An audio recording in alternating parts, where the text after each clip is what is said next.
기적의 양식 말씀입니다. 사람들이 주님을 알도록 도우십시오. 그러나 자연인은 하나님의 영의 일들을 받아들이지 아니하나니 이는 그 일들이 그 사람에게 어리석게 여겨지기 때문이요. 또 알 수도 없나니 이는 그 일들이 영적으로만이 분별되기 때문이니라. 고린도전서 2장 14절 말씀. 아멘.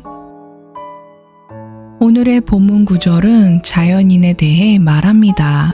자연인은 누구입니까? 자연인은 거듭나지 않은 평범한 사람입니다.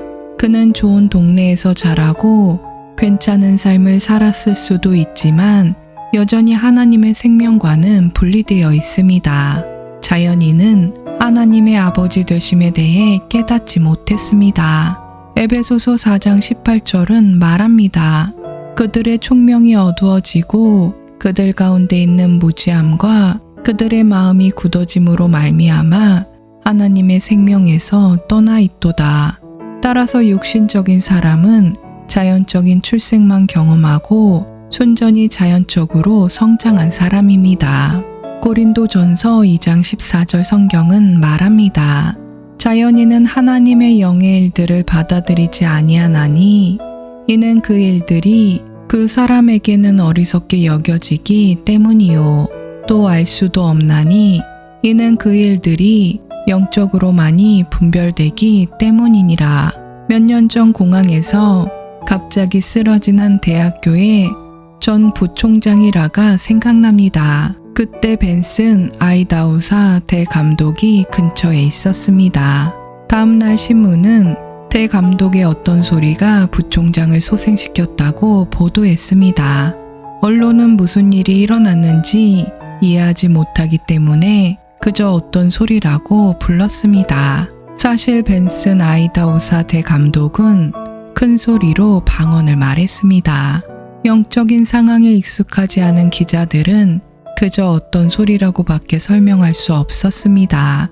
그러나 하나님의 사람은 그 중요한 순간에 무엇을 해야 하는지 정확히 알고 있었습니다.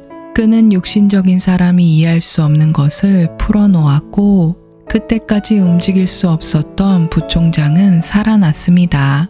하나님의 일들은 영적인 분별력이 필요하지만 육신적인 사람은 분별할 수 없습니다. 그들은 하나님의 실제와 성령의 생명으로부터 단절되어 있기 때문에 하나님의 일들은 그들에게 터무니없거나 의미 없는 것처럼 보입니다. 이것이 우리가 계속해서 복음을 전해야 하는 이유입니다.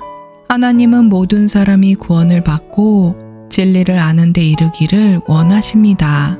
따라서 우리는 그들이 주님을 알도록 도와야 합니다. 그 사람이 박식한 교수, 위대한 과학자, 능숙한 연설가, 노련한 정치인 혹은 의사인지는 중요하지 않습니다.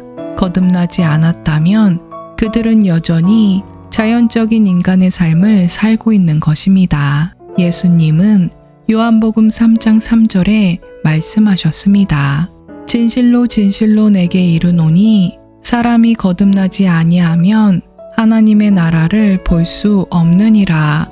그러므로 당신의 주변에 있는 아직 거듭나지 않은 사람들이 주님을 알게 하고 그들을 구원으로 인도하십시오. 사람들이 주님을 알도록 도우십시오. 모든 영광 하나님께 올려드립니다. 함께 기도하겠습니다. 사랑하는 아버지, 나를 영적인 사람으로 만드는 거듭남의 축복에 감사드립니다. 나는 아버지의 말씀의 빛 가운데 행하며 성령의 분별력으로 살아갑니다. 내 마음은 하나님의 깊은 것들을 받아들이고 이해합니다. 내 삶은 하나님의 지혜와 영광의 나타남입니다. 예수 그리스도의 이름으로 기도드립니다. 아멘.